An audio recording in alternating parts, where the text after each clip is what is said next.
Hello, welcome to Kimekomi online tutorial. This lesson is going to be about patching any flaws on your doll. We're going to work on this doll right here. And as you can see, she's got a few flaws on her. She's got a nice chunk missing in the back of her apron, which we're going to have to patch back on. And you can see that, as usual, I broke her neck in the back when I was sawing it out. So we're going to have to reconstruct that area too. Plus that, there are a lot of just uneven areas that need to be evened out. So we have our work cut out for us. Now the first thing you're going to want to do is you're going to want to glue back on any bits that might have fallen off. And since the previous lesson, I've gone back over the doll with sandpaper in the grooves to make the grooves a little smoother. Since when I was deepening them, they tend to get a little sloppy. And that might be a good idea for you too. Let me find my nice glue here. This glue right here, this is pretty strong glue. I think it would be comparable to like wood glue. I generally use it for putting clothes, really thick brocade on, and or gluing pieces back onto the doll. So this is just really simple and easy. You do it exactly like you think you would do it. Just put a little bit of glue on the area you want to glue back in.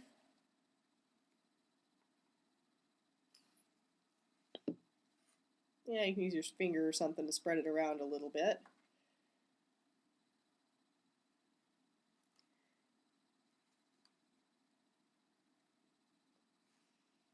And just glue the bit back on. And you can hold it there for a second to make sure the crack is as small as possible.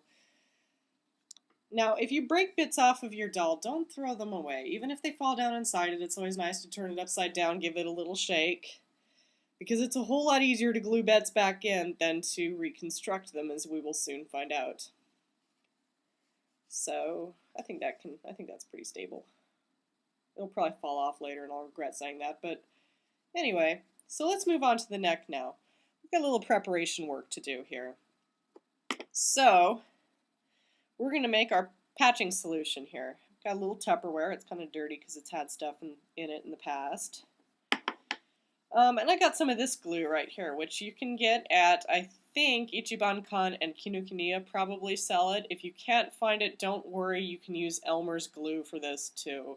In fact, Elmer's glue makes a really nice hard surface that's easy to sand. This stuff, I like it better in some ways because it's easier to mold. It makes kind of a more firm glue at first. But it also tends to sand away a lot faster, and the surface that it creates is not quite as rock hard as Elmer's glue. So you can go either way. It depends on your personal preference. So I'm going to put a little squirt of that in my thingy here. You can probably get this if you have a Kimekomi teacher. You can probably get this from them too, because this is what they use in Japan. All right. And then I'm going to get my bag of wood powder. And usually when you buy the doll kits, they have a little packet of sawdust powder in them, and you amass quite a bit of this after a time, and you can have a giant bag of it like me. Here, let me make this so you can see it here. Yeah, I guess we can't do that, can we? Oh, there you go. All right, and so now we're just going to dump a little bit of the wood powder on there. There, that should work.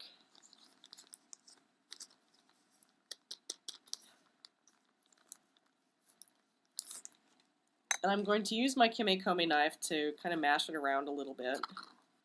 Mix that sawdust in.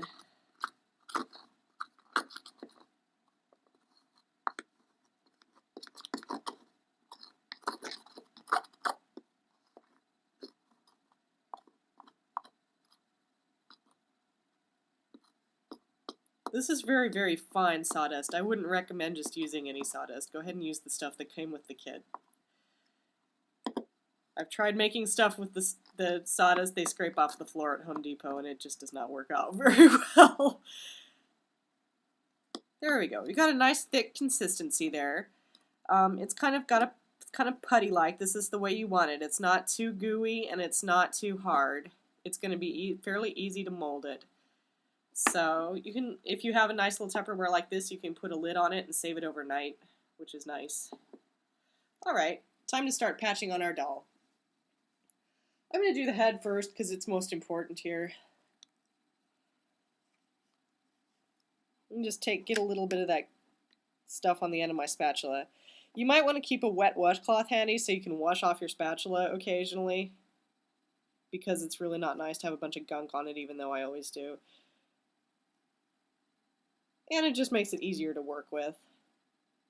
I made this neck hole way too big, so we're going to have to patch the back and the front a little. I decided her head would look a little bit better if it was moved backwards. And then I broke the back.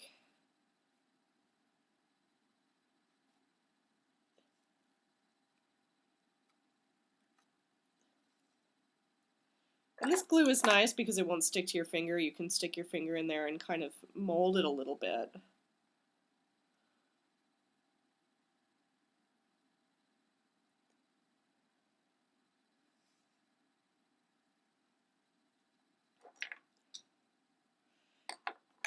And you can always, it tends to shrink a little bit when it dries.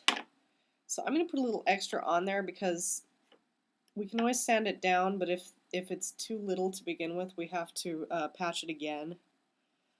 So that we have, I want a nice smooth collar back here, and if it shrinks down inside it, I won't get that. And I'll have to go through and patch it again. There we go.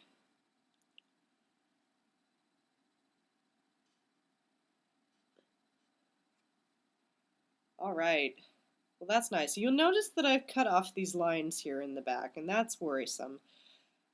So here you're going to have to make a judgment call. Do you need the lines that you've cut off? If so, then you can recarve them. I've just wiped off my knife a little bit. You can wipe it on that washcloth. So I'm going to try to recut these lines a little bit.